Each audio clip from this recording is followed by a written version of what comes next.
So here we are. Right. So everyone that's tuning in, I want to thank you all for taking the time to sit down with us and talk about how things started for you, Drew. So how did it all start, mate? Like where did fabrication and everything come into?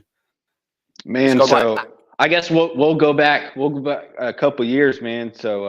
But just like thanks for having me on your program and everything. That's really cool. And No I'm worries, Drew mate. James. I own James Cycle Supply right here in Sarasota, Florida, and I make custom motorcycle parts. And I started welding uh, probably about 10 years ago, 11 years ago. I used to be like a big skateboarder, right? So I was always like, hanging out at the skate park. And one year I broke my knee. So I ended up, losing my job because I couldn't, work anymore. And I met this guy named Joel Rodriguez, and he's like a really well-known fabricator here in the, Tampa Bay area. And man, he just took me under his wing and, taught me how to weld and hung out at his shop. He had a fabrication shop. He did like custom turbo kits and all that kind of stuff. And then I had another friend named Nick Horzinski, and he did turbo stuff too. He was like super big in like the Evo 8 stuff. And those guys taught me how to TIG and just let me come by their shops. And, from there, I just kept with it, bought my own machine. So let's take it for somebody like myself that's attempted to weld a few bits of metal together, like, and obviously for you, you've learned how to TIG, so you make it sound like I just learned how to TIG. Like, I would like to know more about, like, is it hard? Like, because it looks hard, like, to learn how to TIG. What's Right. what's the knacks with it? You know what I mean? That's intriguing because I would love to learn how to TIG weld. So I mean, with TIG welding, it's all about technique. Everybody's got their own style. You know what I mean? So it's kind of weird because I'm right-handed when when I'm writing, but I can only really weld. I'm a left-handed welder, so I hold the torch with my left hand. It's kind of weird. But yeah, Do you feel that's because, like, I'm guessing when you're laying in, sorry to interrupt, like when you're pushing the wire in, does that feel like are you looking for more control with the wire, or you just don't really know what it is? I don't know, man. It feels more comfortable in my left hand. I mean, I could weld with my right hand because sometimes you have to do it. You know what I mean? But yeah, it just felt more comfortable to do it that way. But yeah, because I tried like other styles of welding, like MIG welding or stick and stuff like that, and that's all like great and everything. Like there's purposes for those, but it's just like it's more messy, and there's like splatter and sparks going everywhere. And I really like TIG. Let's go back to because I broke my knee skateboarding. I couldn't really stand up. So when I, TIG, I could just sit in front of a bench and use my other foot and I could just sit there and practice. You know what I mean? So it felt like more comfortable and, you know, and over the years, like I've just only done that. So like, I don't even have any other welders. I just have a TIG. So. So you've never, so you don't MIG weld and. Not really. I mean, I don't even have a MIG welder at all. So like I can Right. do it, I've done it before, like, Yeah. previous jobs and stuff like that, but definitely, TIG welding's the go-to. And I think the beads and the welds like look a lot better. You know what I mean? You don't have to really do any grinding or anything. So comes Oh, out pretty 100%. Like, smooth. like we was talking off air, like, we were saying about fabrication and things, and especially like when it's obviously a raw finish that you've got nowhere to hide, have you? You've got to know that you've got to lay that weld down. Obviously, structurally, it's got to be absolutely on point because a set of handlebars can. I'm imagining at first was possibly quite daunting, knowing that you're fabricating handlebars, and then it's got to look good. Right. Right. What was it like knowing you? Like, was it scary when you first? You've effectively got hold. What you're fabricating is the person controlling the bike. Right.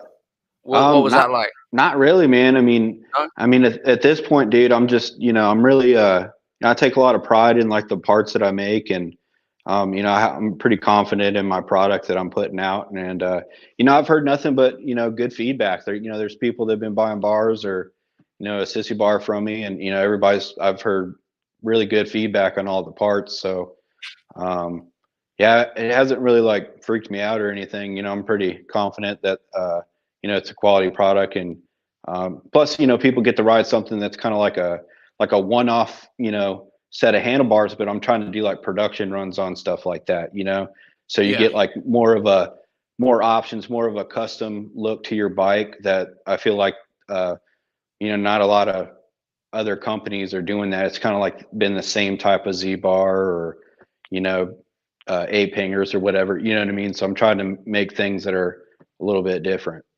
Yeah, man. Yeah, I mean, obviously, and I'm guessing by the fact that you got access to a what appears to be like a CNC plasma cutter, obviously, you're effectively able to create one-off designs like you've implemented. I saw the one where you put like the British flag for a set of bars on a Triumph that you did.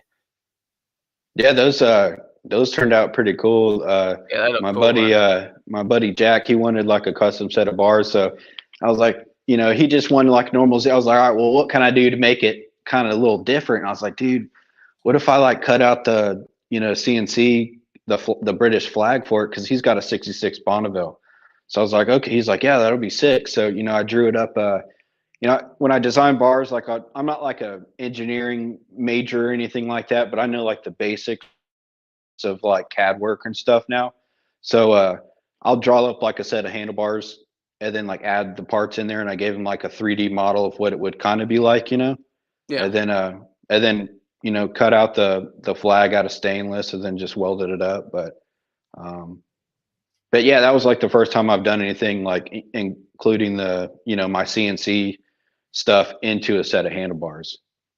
yeah, yeah, man. I mean, it's so like when you're so I'm guessing is it kind of like a plot? So you're having to create a hard edge program for the machine to follow then. Yeah, so I use a program called Fusion 360, and honestly, man, like if you want to get into that kind of stuff, it's free. You know what I mean? You can Wow. go on Autodesk.com and download their file, and you can get CAD software for free. So that's what I use because I have run a Lingmere Systems Crossfire Pro, and that's my plasma cutter. And so I had to learn that software in order to run that machine. So like you'll design something in CAD, and then it'll automatically turn it into a G code file for you, and then you download from that program onto the CNC, and it literally just follows and traces out everything that you just made. It's actually really cool. Wow. Well, it kind of sounds a bit like with the plotting machine, for like clothing and things like that. So when it's creating a Oh cutting the yeah, edge, similar type of thing. Then yeah. But, exactly. yeah. So like obviously, I know we've kind of we haven't really run off topic, but like so you started learning how to TIG. Did it just come naturally to you, or Oh was no, you man.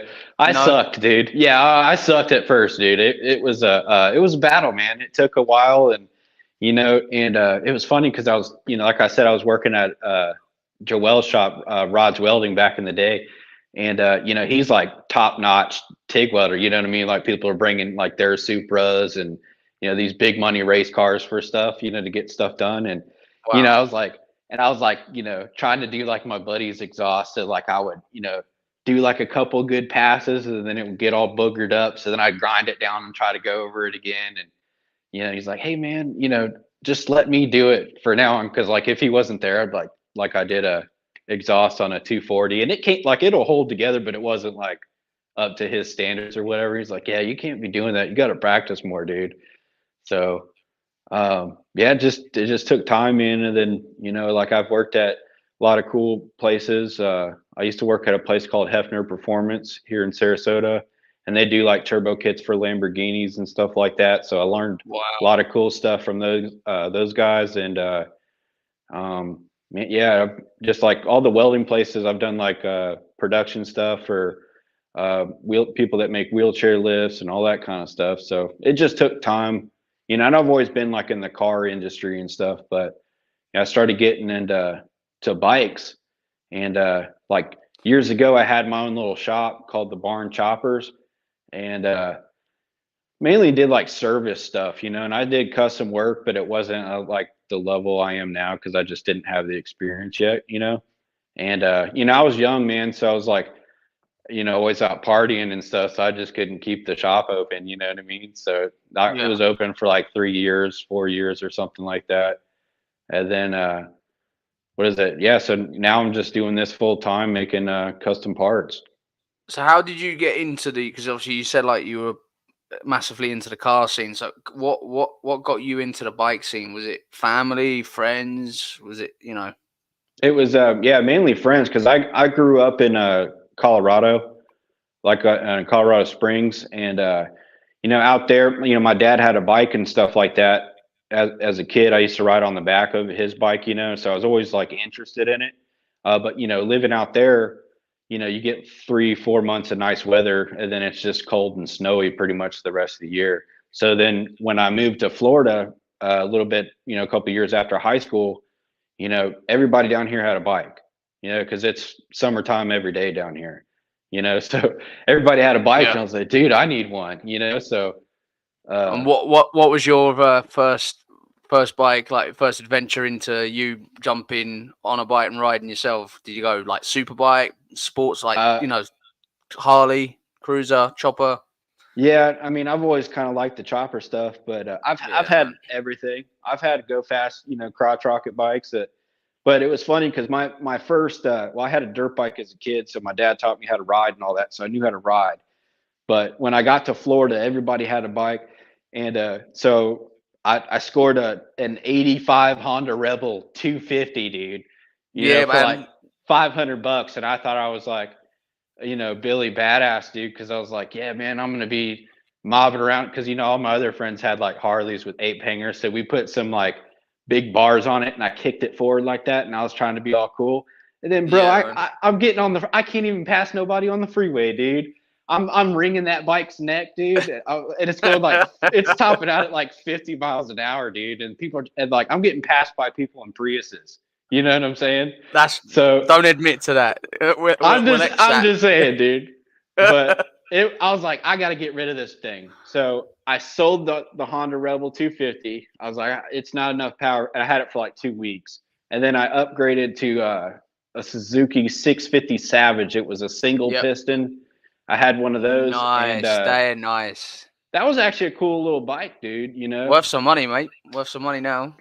Yeah. So, and then that one, I kind of that one's when I started like really starting to customize stuff. So, like, I did a set of bars. I, chopped the back of the fender, did like a bobber look to it, and I put some white wheels on it, white wall tires on it, I mean.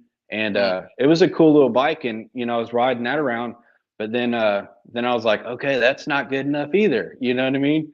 So then I bought a 91 Sportster 1200, and that was my first Harley. Yeah. And what's your thoughts on a Sportster? I mean, I have never owned a Harley. I've never ridden one. I personally like Sportsters. I mean, like I was so fortunate to interview Pat from Lead Sled Customs. You know, I mean, they're killing it with Sportsters. I mean, Oh yeah, definitely. I love the engine. I like the compactability of it, and I just don't know. Even obviously not a standard one. But well, anyway, what's your thoughts on a Sportster? I think they're a great bike, dude. If you can get your hands on one, I mean, they're affordable down here depending on the year. Like down here, man, you can pick up a good running Sportster for like 1,500 to 2 grand. You know what I mean? Unless they're like more customized, they'll be a couple, maybe $1,000 more. But from $1,500 to $3,000 here in the States, I mean, you can get a really nice running, 1,200 or 883. Yeah. And yeah, I don't know. So my first like full like chopper build was that Sportster, and I rode that bike for 2 weeks, and then I completely took it apart, and ended up Yeah. building a cool little bobber. And you might have seen it. I don't know if you guys back then the horse backstreet chopper magazine was pretty big over here, and I'm not aware of that one. No. Oh, okay. Well, anyway, it was just a chopper magazine, and I actually put a turbo kit on that bike, Oh, and sick. yeah, it was in issue number 177 of the Horse Oh, magazine. mate, nice one, man. Congratulations. That's cool. Yeah, this was years ago, man. Probably like 10 years, or it was. I built it in 2015, and then I think it came out in 2018. It was like one of their last issues before they went out of business. Yeah, But man. But I mean, that's like, there's most of us aim to get into a magazine. I mean, even me, I haven't made it yet. I want to get one of my bikes in a magazine. I think like when some people say, I didn't build it for others, I built it for myself. At the end of the day, right, I'm a massive believer in, like, yes, you built it for yourself, but you want to show it off. There's a reason why you spent months in the garage wrenching, yeah. cutting, remortgaging the house. You want people to see that, man. You know what I mean? Yeah, me and my wife always laugh because it's like you were saying, dude, you dump your heart and soul into these bikes, and you're just draining your bank account just so we could win a $20 trophy at a bike show or something. You know what I Yes, mean? mate. You know what I mean? So it's just like, but it's just like, you know what I mean, bro? It's cool to be able to like envision something, and you have an idea, and you get to see the end result of it. And a lot of this stuff is a long process because like I don't build like customer bikes or anything. You know what I mean? Like I do my own stuff. And I probably would if people wanted me to do a bike for them. But the custom bikes that I have, like, dude, it's taken me years to finish them. Because it's just so Yeah. much time and money uh, but yeah, I definitely enjoy it, man. It's definitely a passion of mine, and So I what want to. was so what was the challenges with bolting a turbo on a Sportster? Because obviously a lot not it's not every day we see a V twin turbo. I mean, I know they exist, and I mean, like, shout out to like Dirtbag Customs. They do them as well. They're chucking them on their big baggers, and Right, but like, is it difficult? I mean, obviously, apart from, you got to build the manifold and the intake right. manifold, but what else is involved? So I was running a carburetor on mine, so it was trial and error, man. And I had some help for some other guys locally. This guy named Phil that used to work at the Harley dealership here, he helped me tune the bike. You know what I mean? So because I was having a lot of trouble because I did a blow through setup. So what we had to do is, so What's a obviously blow through setup? so blow through would be because it's still I was running was it a HSR 45 Makuni? And blow through is when you have the boost going through the carburetor.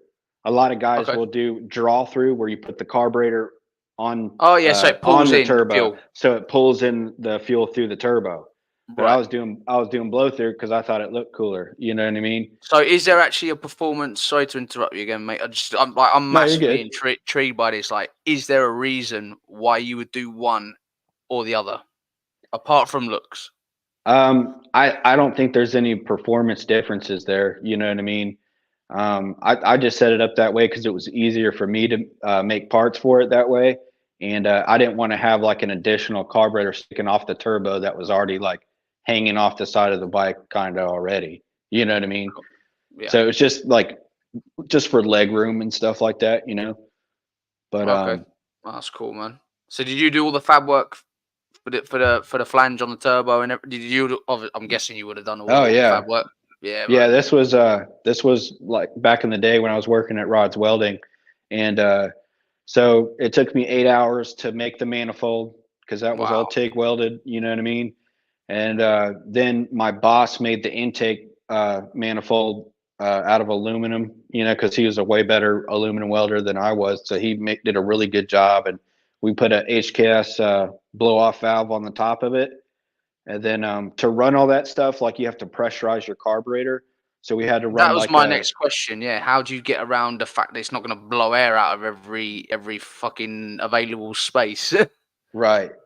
So yeah, we had to run a fuel pump, and then you have to run an adjustable fuel pressure regulator like you would like on any like turbo car. And it was a lot of trial and error to figure out what jets we had to run in that carb. And we were having problems with the fuel pump flooding the motor. You know what I mean? So we finally figured out it was like the spring in the fuel pressure regulator. We changed that and lowered the PSI and stuff like that, and then it started running pretty good. And it was a quick little bike. I never got it dynoed or anything, but I was gonna say, what do you reckon on power? I'd say it was probably around like maybe 85, 90 horsepower or something like that. It was Right running on. about like it was like maybe 3 to 5 psi. I just ran off of wastegate pressure. Yeah. Yeah. Did you run an intercooler as well, or? No, it's just straight turbo to the intake. You know what I mean? Right, oh man. I can imagine like the power delivery. Was it like whap and then just gone, or was it? No, I had to ease into it and build boost a little bit because it was a pretty small turbo. I used a GT 15 turbo off of Volkswagen, Cool, because man. those are really small. And Yeah. I'll send you a picture of it later or whatever. Yeah, for sure, Um, man. I'd love to post that as well, man. That'd be sick. yeah, like I said, I mean, it was a long time ago, but that was we were just talking about first bikes or whatever. So Yeah, that man. was like my first Harley, and yeah, it had the I was rocking those gold Dayton spoke rims. They look real gangster, bro. I had the gold rims on it with the white walls, and they're Yeah, man. basically bagger wheels. But I put them on my Sportster, and it had a Springer and stuff. But That's uh, cool. Was it hardtail? Did you hardtail it, or? uh, so it was a swing arm, but I just used rigid struts.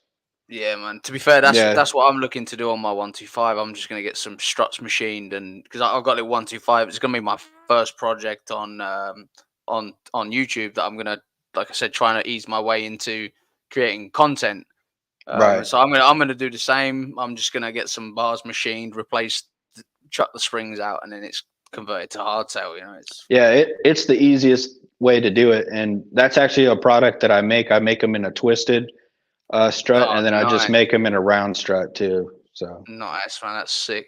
And are you doing that for like anything? Obviously, someone sends you the dimensions, and you can whap, you just machine them out. yeah, I can try to. You know what I mean? Sometimes people hit me up for custom work, and most of the time I can do it. But sometimes people want me to do stuff, and it's just not like cost effective for me because Yeah, I have to make like jigs and fixtures for things that you know what I mean. Because when you start welding stuff, dude, it pulls. So it's like sometimes it's like, do I want to make a jig for just this one part, and I'll probably never make one again. So I have yeah. to kind of like weigh out but I'd say majority of the time, I enjoy doing custom work. Which is kind of like where you said, like obviously your plan is to go into supply, like fabricating parts to supply. And obviously, like you say, you spend all that time building a jig, and that you can probably whack out a set for a sports star because you've got the jig. You can probably do like 10 sets a day or something like that. For example, I'm guessing. Right. Yeah, and I've got some new stuff coming out. Like I posted about it on my Instagram, but I've only been running on my bike, so I'm doing some of them. It's at powder coat. I wish I had it done so I could show you, but it's like a twisted dual headlight bracket, Oh, and nice. I've been running those on my Triumph, and I think they look pretty cool. But now I made like a batch of 6 of them, and they're you know what I'm saying. This is all like handmade stuff, so like I have to, Yeah, man. I torch the bar, I hand twist it. Every twist I do is a little bit different, so not all parts are like the exact same, So I'm you know. guessing, am I right in thinking a bit of Indian Larry inspiration going on there? Or Yeah, yeah, yeah, kind of, man. Because when I was a kid, like we all watched them on that Discovery Channel thing, and I was like, that's yeah, cool. yeah. But I just want to make But stuff that I think's cool, and hopefully other people like it and want to put on their bike.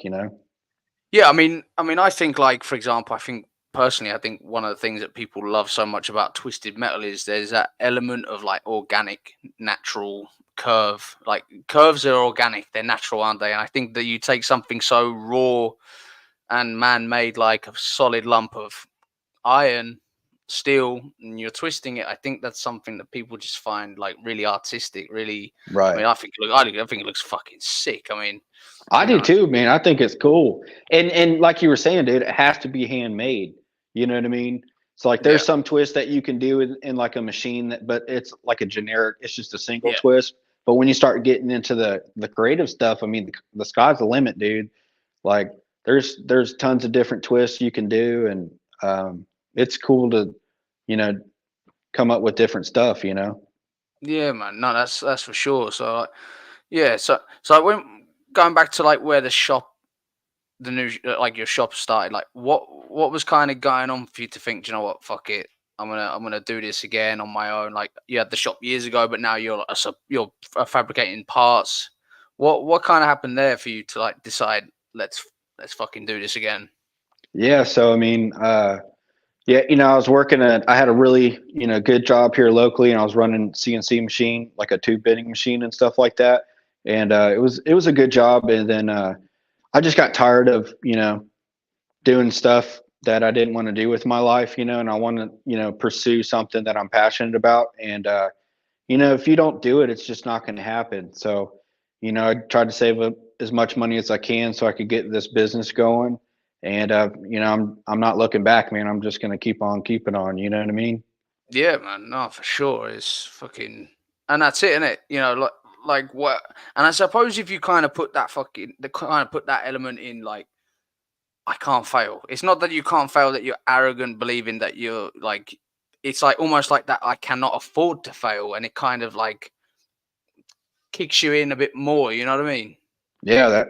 Yeah. I mean, I don't know. Like the way I look at it, dude. Like, you know, if I have like a bad day, or say I'm like, oh, it's not working out today, and I'm getting lazy, just you know, sitting around watching TV, and just, dude, that's gonna set you back, you know. And but if you stay motivated, you know, and you have an idea in your head that you want to accomplish, you know, what I honestly, man, the simplest thing I do is like I write a list of stuff I want to get done, and I Yeah, man. tape that on the garage door, so when I go out and work, I'm like, okay, make, you know, today's a cut day, so I'll make 3 sets, 4 sets of handlebars, do all that kind of stuff. You know what I mean? So, and then the next day I'll be like, okay, I'm going to weld them like a few sets. You know what I mean? So I Yeah. just set, you know, goals for myself, and, you know, I just start slowly, you know, cross them off the list. And, um, like I said, this, you know, I just started doing this probably 4 months ago, but, you know, I have almost, I think 17 different products now. And That's insane, man. I pretty much developed that stuff like, or over the course of that time, you know what I mean? Like different Yeah, man. styles and Yeah. all that kind of stuff. So And I'm the first guy. So when you're massive, when you're killing it fucking worldwide, and I'll be like, I was the first dude that interviewed this dude. I'm I'll like, be yes. no, dude, I'll be hitting you up trying to get back on your podcast, and you're like, Drew, who? No, never, mate. Never. Do you know what? Like, and I truly, like we spoke off air, like, I really fucking love this. Like, it's because, and I mean, everyone I talk to, I get so fucking excited. It's like anywhere because, like, especially abroad. Like like I said earlier, never been to America, so like the idea of me sat in my little front room, like with my handmade fucking little sign thing behind me, like sitting and meeting new people, man, and the idea of like I can envision like riding down the roads of Florida, fucking ducking out the way of crocodiles, trying to fucking, you know what I mean? Like, because obviously I Right, don't yeah. fucking know, you know, I've never been to America, Dude, but it's funny you say that, because there are places that have that going on. Like there's a that's really cool crazy. place called Mayaca State Park, and it's like maybe 30 minutes away from my house. But dude, that like river out there is like infested with crocs, dude, and they're everywhere. You'll see them walk around all over the place, swimming around in the water. And um, but yeah, usually if you see them in the city, the animal control and police, they jump on that as soon as possible. You know what I mean? Oh, But so they do get in the city then? oh yeah, yeah. But Fuck. I've personally never seen them in my neighborhood. But you know, you hear about like, oh, you know, down the road, or you know, Miami or whatever. But I mean, they pop up all over the place. But it's not like you know, you'll be driving down like the main road and just see one walking down the street. Like it doesn't happen like that all the time. Yeah. Yeah. Um, but yeah, now we're talking about gators. So me and my wife were out riding the shovel. I got a '79 shovel, and we were Nice. riding out there, and we're like, it's like back roads country, you know. And we pulled over the side of the road because there's a dead gator on the side of the road, but it was kind of like basically all the skin it was just a skull. I was like, Wow. yeah, I'm gonna take some of those teeth. So I took some of the gator teeth out of there, and then I sent it to my buddy Brandon. His tag is a rigid biscuit, and he does like really cool like epoxy resin shifters. So he's Oh, gonna sick. he's putting the gator teeth in the epoxy and he's spinning it up on the lathe. So if you guys want to, cool shifter, hit up rigid biscuit on Instagram.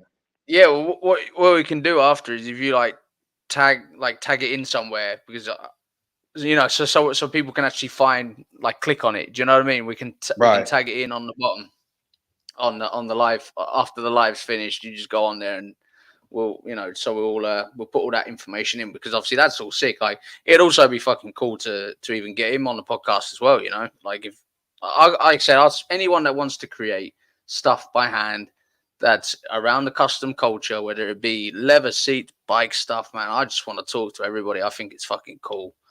Yeah, You know man. what I mean? And then you always make friends. It's like every time I, talk to somebody or, they stop by or, like I sell a part to somebody, we get to talking and it's like, man, it's just cool because everybody's, Yep. we're all about the same stuff. So it's like you just add another person to your friends list. Mate, honestly, it's like I got to interview Terry, that owns Lethal Threat, Okay. and obviously Lethal Threat, a massive, they're a big company, obviously based out in New York, around the corner from Indian Larry's workshop and that. And then, like, listening to, like, when he's telling the story, like how he helped push one of Larry's bikes into a show, and like he's friends with Axl Rose from Guns N' Roses, and I'm just like, you know what I Yeah. mean? Like, because That's I got cool.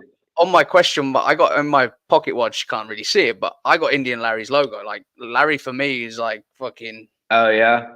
You can kind of just see it there. Okay. In the middle there. Yeah, it's a bit back to anyway. You know what I mean? Like, I'm a fucking massive Larry fan. Yeah, that's it right there. That's it.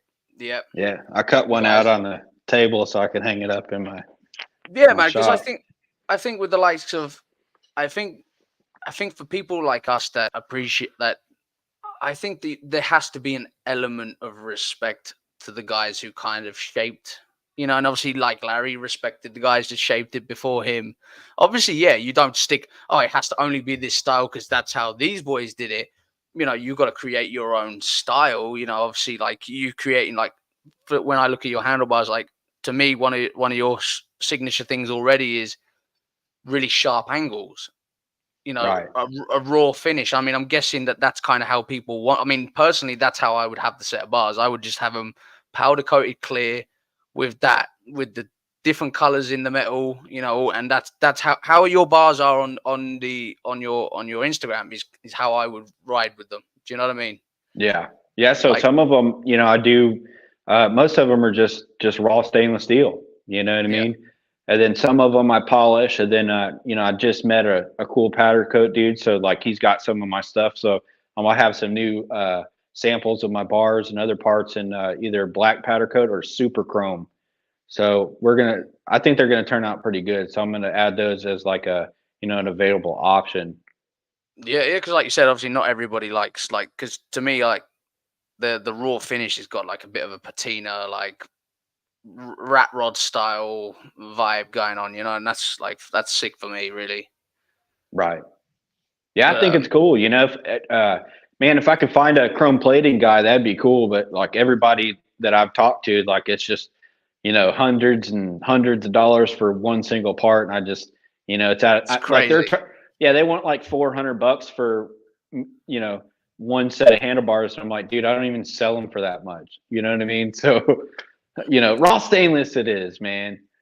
And the thing is, mate, it looks fucking. I mean, like I said, for me, it's sick. I mean, I've actually my handlebars on my 125. So I was really fortunate that I was around some tool makers. Like, I work in, like, the injection molding industry, so I've been fortunate Cool. to work around tool makers. Like, we're talking 500-600 parts to assemble a tool that makes a part. You know what I mean? Like, Right. there's all the moving parts inside, and obviously, yourself, machining, everything's millimeter perfect. So Right. I had a set of apes on my 125 that were way too big because obviously everything on a 125 is so mini bike. I mean, you think a Honda Rebel 250 is small, you Right. sit on a 125. It's you know, but so I had a set of apes and I got it. So last week I had a cool story with regarding my tattoos. So this week's story, right? You're gonna fucking love this one. So and I hope my missus can hear me in the other room, right? So I'm in the kitchen doing something. She comes in and she goes, "I've kind of hit your bike." And I'm like, "What do you mean you've kind of hit my bike?" She says, "Well, I hit your bike." And I'm like, "Right, okay. How did you do that?" "Well, you shouldn't have put it in the wrong place on the driveway." And I'm like, "Hang on a minute. I told you to move the car to the other side, and I hope you can hear me. Uh-oh. I told her to move the car to the other side so I could put the bike on the other side, and she was like, "Well, you put the bike there." Anyway, so my handlebars ended up fucking bent. So like, Oh and I man. always make this joke like I used to ride down the road like this, fucking bars sideways, you know. And yeah, so obviously I was fortunate enough to get one of the guys. He took a piece of 1 inch solid stainless hexagon tube Okay. bar, sorry, not tube, hexagon Right. bar, and he machined the middles down for me for the what you guys call them triple trees, yeah, Right. the top yoke, yeah. Yep. He machined the measurements because they were cast for the bottom mounts of the handlebar. He machined it down to the exact measurement I needed, and Cool. then he also machined the insides out and then countersunk what was left of my apes into it. So I have a set of handlebars. I'll get a picture for you. I think you'll Yeah, appreciate yeah. it. That's So cool. my bottom bar is solid hexagon, so it looks like a giant nut, basically. Like Yeah. an eight sided or whatever it is. And then he brazed the original mild steel or hardened steel, whatever material would be for a normal generic handlebar. He brazed them in, so I have a set of apes that are kind of like uh, I don't know. I would say maybe half a meter wide Huh. and they're only about maybe half, maybe 40 centimeters in height. So they're really like kind of like how the people are going with the narrow bars now. But Definitely. I've had these bars for years and they're solid Right. because obviously it's solid stainless on the bottom. They're cool as fuck, man. They're Heck cool. yeah. But Yeah, dude. I want to check them out. You have to send me a yeah, picture, brother. yeah. I'll see if I can get the bike's over at my friend's at the moment before it comes over to my house. But yeah, but yeah, obviously that's because the other week I told the story. I don't know if you saw the story about my knuckles. Did you see it on Instagram? Uh-uh. Uh-uh. I seen So you made you got like I know you got a hoodie or something. yeah, so basically I'd fucking I do a little bit of tattooing before, and I'd still tattoo a couple of every now and again. But I had my fingers tattooed, and it says flat out on it. So I came home and I told this story last week on the podcast, and then I made a reel from it because it's funny as fuck. And so I came home, showed the missus. I said, "Oh look, I got my knuckles done." And she's like, "Why the fuck have you had that done?" So I Right. think it's cool. She says what it should have said is flat out at everything for 2 seconds, because obviously she's sat in the bedroom, and I'm like, yeah, fuck you, you know. And so I That's think I'm going to funny. try and introduce a new what I think's a funny story, Right. but yeah, it's fucking is what it So is, really. you're a tattoo artist then, or Semi skilled. I'm not nowhere near like top dog. I mean, my work's presentable. I've been fortunate enough to do. I've done a few, man. I've probably done 200-300 tattoos easily. Um, but yeah, no, it's been cool. It's been cool. It's stressful industry. Um, Very cutthroat. Very one day you're killing it, making enough money to support your family. Then the next week it's twiddling your yeah. thumbs. You know, But yeah, so it wasn't good. It wasn't secure enough, and I just wasn't making enough money. And I think I mean, I don't know. It's interesting to kind of see your thought on this. I think when you take what you're passionate about and then make that your income, it's hard to probably still find the enjoyment in it. What do you think on that? Yeah, I mean, I guess it's kind of like tattooing. I mean, sometimes you'll have really good months, and then sometimes you only make like a couple sales here and there. And but at the end of the day, man, I just believe that God's gonna bless me and open up doors that only He can. and he's always taking care of me, man. I don't have any complaints, you know. No, that's cool. That's cool. Yeah, no, that's it. It's like, I'm telling my friends and people that will sit and listen to me, as you can probably tell already, I don't shut the fuck up. I'm fucking drain on. But and this is like what I say to people before before we go live, and sometimes I say after I'm live, like, I don't know why, I don't know how, but people want to keep listening to me. Like, people want to sit on a camera like you are and tell their story Well, you and then got, listen dude, you got a to me. good program, man. You know what I mean? And um, I think you got a good program and you got a good following, and yeah, the sky's the limit, dude. You know, I see your future looking really well, and I think it's cool what you're doing. I think that's why a lot of people are interested in, meeting you, and plus it's cool, man, because like I said, you're all the way over, UK, and what part, like, because I only know like London or whatever, so I don't like, Yeah, where are so you I'm at? like, I mean, I'm originally from the other side of London. I was born, like the south of London, like, well, not in Okay, London, but like south of London. But like I'm now up like between, near York. So York is like a historic city. It's got like, it's got a minster, a massive like cathedral type thing, and I'm not very good with history, so I don't really want to start trying to say shit that I don't really. But anyway, it's like a very historic city, and okay, my missus is from York. I mean, my story basically, I was born down south, but from the age of 9, I grew up in Spain from 9 years old till I was nearly 20. dude. Well, till I, you I know, was gonna say that's sick because, dude, as when I growing up as a kid, I always wanted to go to Barcelona, dude, because that's like the skate capital of the world. You know what I yeah, mean? They got all yeah. the like So all the architecture there. It's like basically a skate plaza. yeah, But yeah. It's I mean, I grew up the other end, so I was like right down the bottom. So I was in the hottest region of Spain, on the Costa del Sol in Andalusia. Um, okay, there's a few skate parks there. I mean, Spain's massive for motorbikes. Like right, MotoGP is run by Spain effectively. Dorna Motorsports is Dorna Spanish. Um, I mean, you've got people like, obviously, Nicky Hayden won the last American to win MotoGP, was Nicky Hayden in 2006. And yeah, so obviously Spain is kind of like a mecca for two-wheel like tarmac racing, because of the weather, and there's lots of right. tracks. So that's where everybody goes for summer vacation out there. Yeah, I mean, so like a lot of the MotoGP and World Superbike riders and British Superbike riders, they spend a lot of time in Spain, because the weather typically allows them to get out on track more.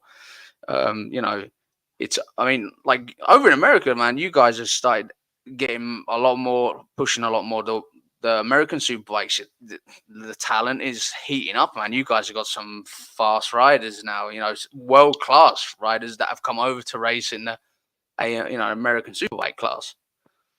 Oh yeah. So I haven't watched any of that stuff, man. I love racing, man. I love racing, but I only like what you call a crutch rocket. I only like them on a track. I don't believe they belong on a road. I think, unfortunately, these riders give the rest of us riders a bad reputation on Right. the roads. Huh. Yeah, dude. I had one when I was younger. I had a couple.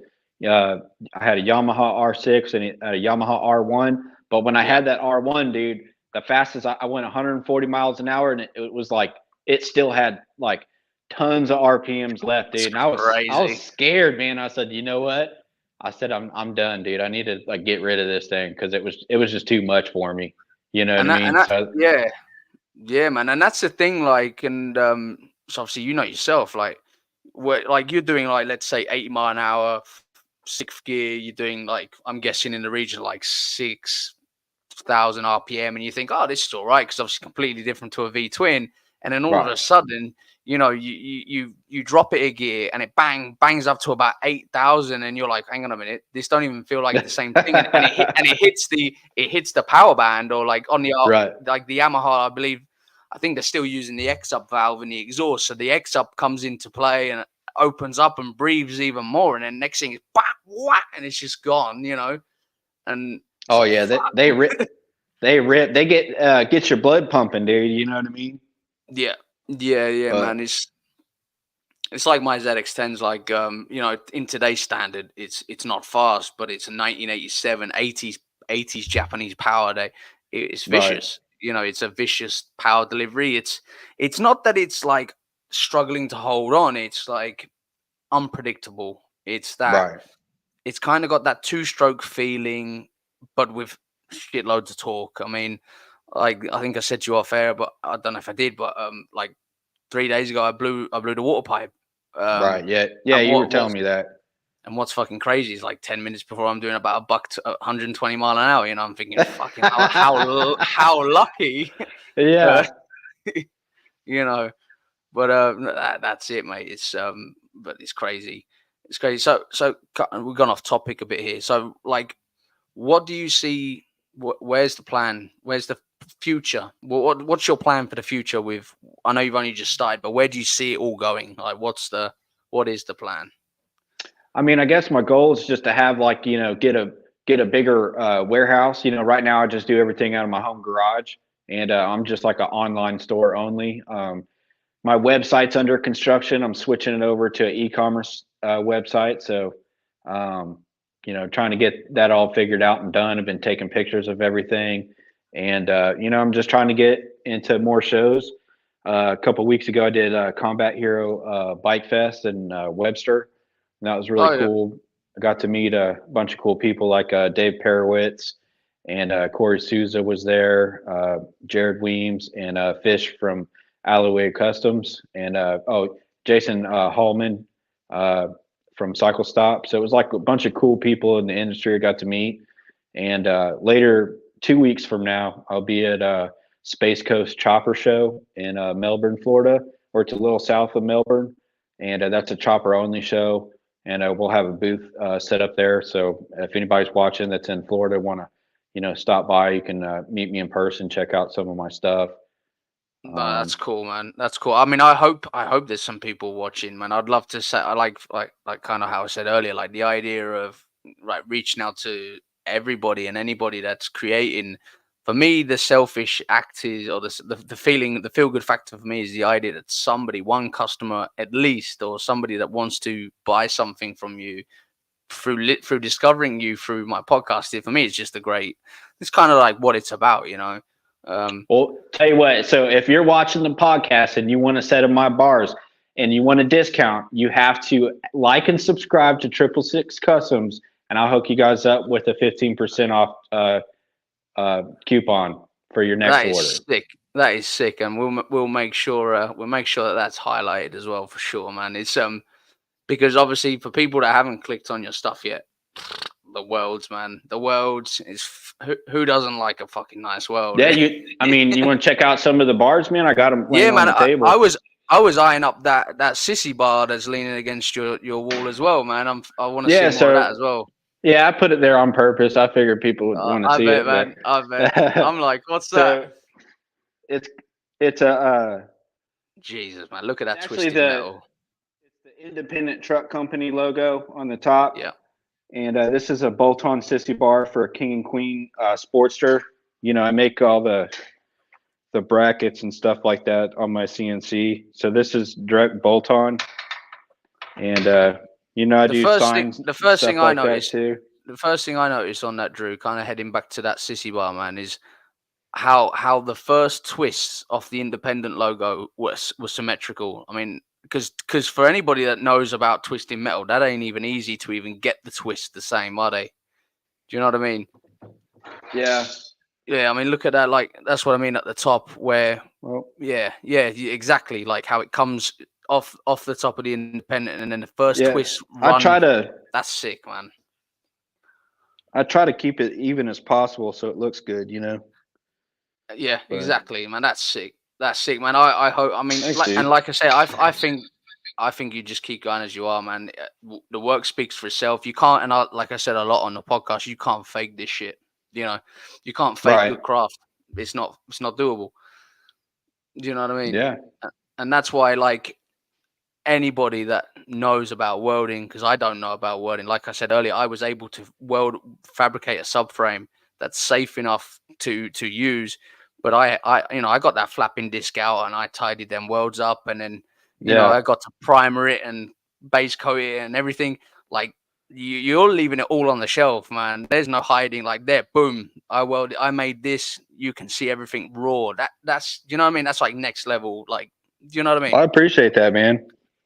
I'm just trying to make a quality product, and um, yeah, I mean, I got a With the bunch of different signs, styles. you got the signs as well. So what's is that just like for garage walls or are you Yeah, like just whatever. I mean, I can. This is just something I do for fun, So can you see that? yeah? Oh mate, look at that, Just sick says says knucklehead. I make them knucklehead. knucklehead, panhead, shovelhead, or you can put your custom name. You can put your name in there, whatever you want.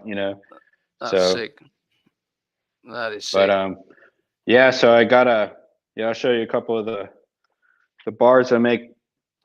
This one right Yeah, here look is at them. called was it Zeus's Thunderbolts. I make those in Yeah. a 14-inch handlebar.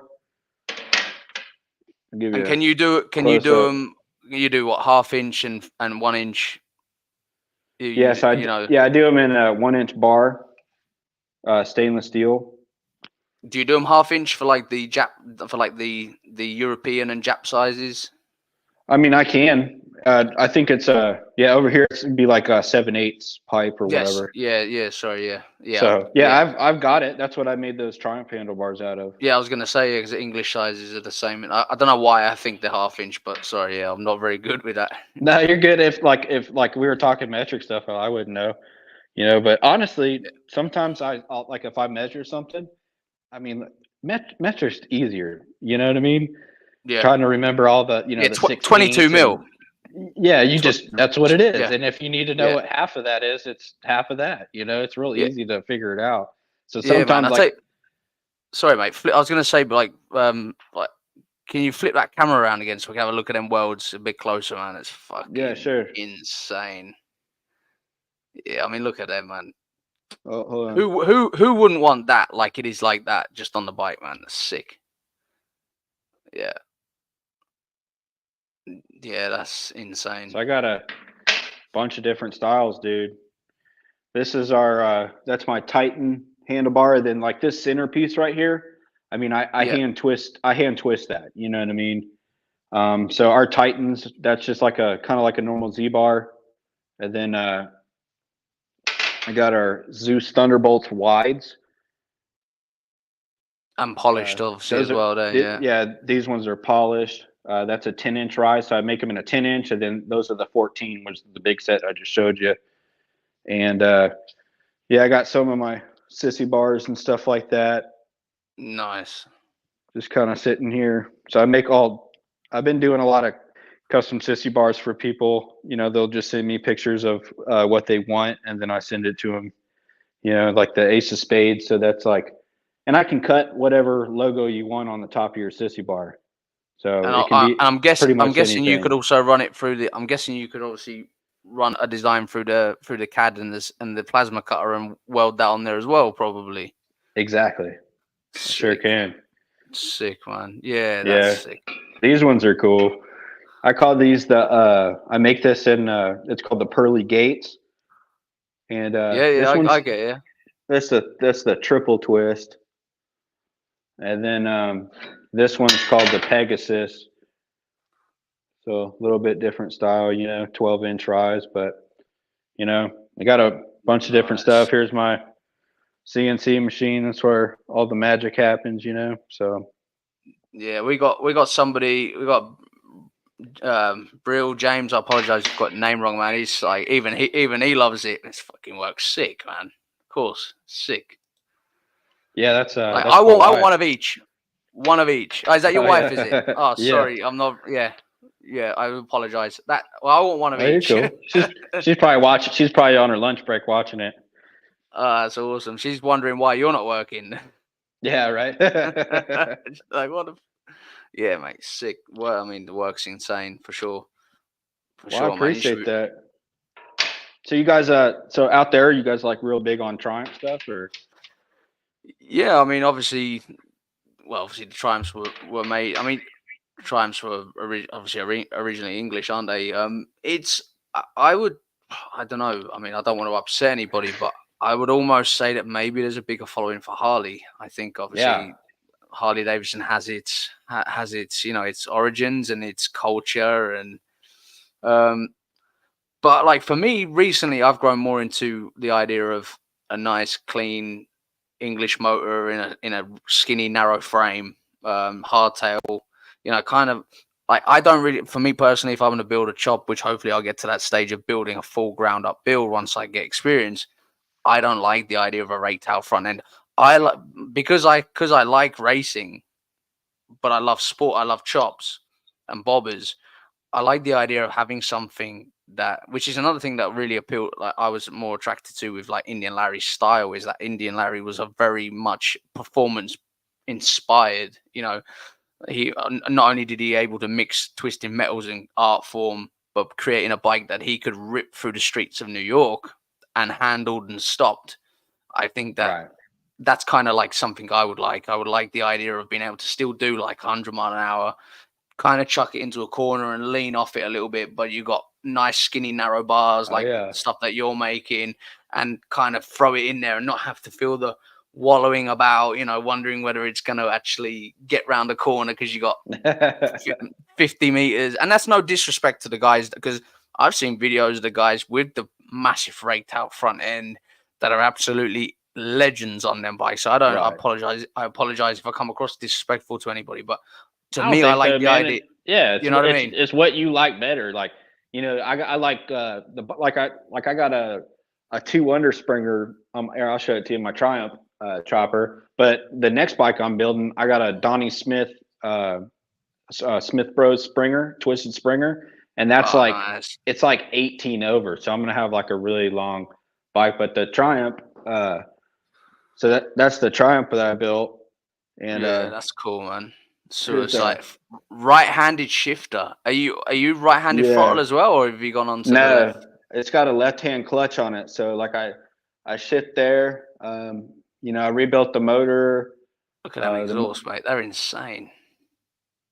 Yeah, I tried That's to make that's them look art, man. That's art. like a ram, like a turbo manifold.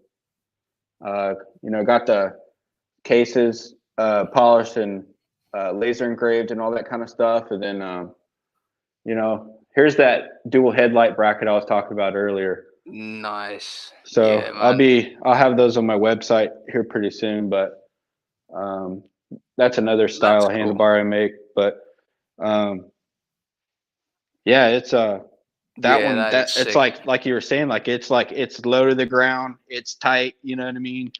Um, Yeah. but it's kind of weird riding it because I got to go like this and gas it, clutch, and then shift really really fast, and then put my hand back on the throttle so I don't lose the juice, Insane. I mean, And that must be next level, mate. I mean, what do you do on a hill? Well, I suppose. Wait, no, sorry, that's a silly well, question because you put it into gear and then you're back on the gas.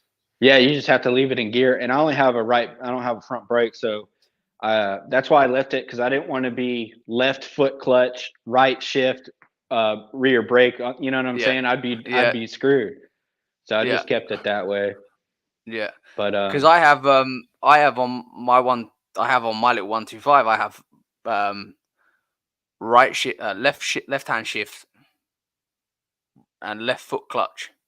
So mhm. everything's on the left side, like like like I mean, like the kind of Yeah, the generic go to style. But my shifter is probably about the same type of length as yours. Like, is yours on is it on a pivot or is it like literally full no, on so throwing I just took the shifter. I took the shifter on the actual gearbox. I chopped it and then twisted straight it off? up, welded it. And then I took Same. it to get it plated, chrome plated at this place in Miami. But So you that's got know, some fucking proper throw on it as well, then, yeah. yeah, dude. Yeah, Ah, it's cool. I call it my pimp cane shifter. Because to me it looks like a pimp cane. You know what I mean? yeah, you're like But yeah, you're like, that. but Yeah, mate. it's fun to ride, dude. But I don't ride it all that much. I'm just being honest. Like I take it to shows and stuff. I ride around every now and again, but my dailies, my shovel. I got two shovels. I got an 81 and a 79 shovel, and they're not like they're cool, but they're not like full custom like the Triumph is. Right, right. I mean, because obviously, like, yeah, they're big money bikes as well. I mean, Yeah, so I'm trying to sell one of them so I could build another bike. I'd like to get into a panhead, but I don't have the funds for it right now, but uh, so yeah. if So anybody watching, I got a shovel for sale. I was gonna say, man, because I know, like, I don't know much about them. I just know that. Am I right in thinking over the last 5-7 years, prices have just gone? Yeah, they've really gone up. Yeah, Yeah, definitely. yeah, I yeah. You can probably find like a good shovel like down here for like, a decent one that needs some work for like 5 grand. And then like really nice ones are like closer to 10 or 8. It just depends on what you're buying, Right, but and then, that's a shovel. yeah, then panheads like, a nice panhead that's like 15, 20 grand, It's and then crazy. knuckles are even more than that, like some of them, are like $100,000 selling at Meekum and stuff, but that's like fully restored. But that's big money. Yeah, man. I mean, and to be fair, like personally, I think I prefer the look of a shovel. Like, I think, I mean, They're cool little bikes, man. one of my favorite looking engines, mate, is the Ironhead. Like, because I like the narrowness of the bottom end of a Sportster, and I just think Right? that the Ironhead, just the whole, they kind of, it just looks a nice cylinder. Do you know what I mean? Yeah, I like the dude. I've been looking at one on Facebook Marketplace, but I haven't pulled the trigger on it. You know what I mean? So I've just been kind Yeah. of eyeing it, and who knows? Maybe I'll pick one up here pretty soon. No, I don't know. But Have you heard of the podcast by Ollie called Ride Choppers or Die? I mean, he's had a lot of like the People's Champ it sounds builders. familiar. Yeah, I mean, he's interviewed Jesse James. He's interviewed like a lot of the big lads from like the Built World People Champ and like all the big competitions. Like the Right. bike building competitions. Um, and kind of where I'm going with that is like it seems to be almost like a stepping stone where you boys call it like cutting your teeth on an iron head. That's kind of because yeah, you know what I mean? Because like it seems to be that type of bike where that, again, I've never ridden one, never owned one, so but they don't have a great reputation from what I'm learning. Yeah, that's what I've heard too. I haven't had. I mean, I've had the Evo Sportster, and those are like bulletproof. You just got to keep oil in them, and they run forever. Yeah. But yeah, I haven't had an Ironhead. I heard people they're high maintenance and stuff, but this shovel, man, I really haven't had to do that much stuff to it. Like every now and again, I'll have to rebuild the primary because the chain tensioner gets messed up or whatever, or Okay. the plastic shoe will break every now and again. But it's been really reliable, man. Yeah, man. Yeah, it's like we got. I mean, a couple of the boys that are tuned in on Instagram. Like we got Marcos from FK Custom, like Free Custom Cycle in Barcelona. Actually, you mentioned about Barcelona. You need to check out. Yeah, I'll have to Like check it out, man. Marcos he makes like one-off springers, and he does a lot of fabrication work as well. He's from Cool. Barcelona. He's the Moon Eyes representer for Europe. He Okay. goes over to the Moon Eyes show in Tokyo, and yeah, he's like, yeah, this guy's sick as well, man. Yeah, Nice. yeah. It's but he does, like, for him, like in Spain as well. Like the laws are harder, so I got to interview Marcos for like, my third podcast, and like you guys don't realize how lucky you have it in the custom world, man. Because by the looks of it, there's nothing that you're not allowed to do. Like in Spain, you're not allowed Right. to take a soft tail frame, for example. You're not allowed to take a soft tail frame and convert it to a hardtail. Really? You're not allowed to. Like, Wow. because the law is basically there, and I apologize, Marcos, if I'm getting it wrong. If so, drop a comment in the on the live to like educate us a bit more. But like, to my knowledge, you are not allowed to hardtail a frame if it come soft. If it's soft tail originally, you're not allowed to on a Spanish number plate. So it's How would they know if you did that? Like, because the VIN number is still going to be the same. So, like, if you just chopped it and did it, do they have like they probably have like inspections or something where they're like, how would they even know that? You know what I mean? Um, Like if well, you did it, like how would they know that you changed the frame or whatever? are you saying like as in you take out the spring and put some solid mounts in and it appears to be No, soft tail or? no, like if you straight up like if I bought a soft tail and then I had it and it was like legal, how would they know that I cut it up and hardtailed it? Like how would they even know that? Um, I mean, a good question. Good question. I mean, I'm guessing that I don't know, mate. I mean, that is Because actually a very good probably question. have like really strict inspections and stuff like that. I mean, You over know, there, for example, when I lived there, it's right? kind of I'll like give you. out here. Yeah, sorry, mate. You, What were you saying when you lived yeah, out there? sorry, What? sorry. Yeah. So, like, for example, for me, when I lived there, you would go into a bike shop, right, and there would be a set of blinkers, indicators, and let's say they're €20, right, and you would have exactly the same set next to them for 35. They looked exactly the same packet, Mm-hmm. same brand, literally the same to look at, even the same bulbs inside, pretty much, right? And the difference would be is that one has an E mark on the lens and Mm-hmm. one doesn't. Now, the inspector technically can fail, can say they're illegal because they're not homologated, like Hmm. E marked. I mean, that's how like so over there you tint your windows in Spain. The the tint needs to be stamped and stamped into the logbook. It's Hmm. crazy.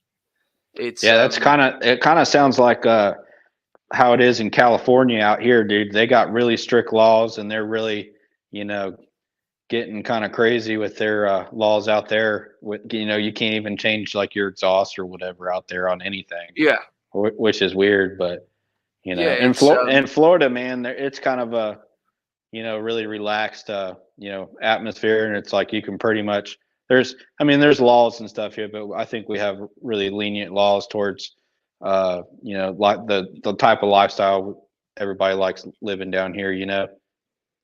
Yeah. I mean, England's pretty. So England's pretty laid back as well. Like you can take a soft tail frame and convert it to a hardtail. I believe there are official routes you're supposed to take.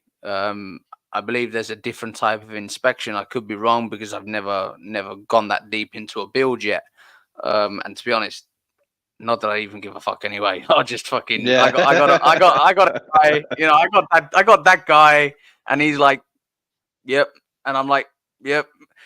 So for my guy that does my inspections, we call him MOTs. His mindset is, look, if it stops and nothing's wobbling Right. and nothing is clearly dangerous, because you and I know, you wrench on a bike, you know what's dangerous, you know that something's sketchy or not. You might not admit it, but you know that is that where it needs to be, as in Right. safety wise. You know what I mean? And that's kind of the guy's attitude, because at the end of the day, over here in the UK, it at least feels as if they don't want bikes on the road. That's how it feels to me. I could be wrong, but I I, Hmm. I think really that they don't want us on the road. I mean, they're putting the price up of road tax all the time, and Wow. you know that. I mean, like you could go to a local bike cafe, and I mean, I've walked around a car park, and there's like maybe 200-300 bikes, and you can see a fucking undercover Right.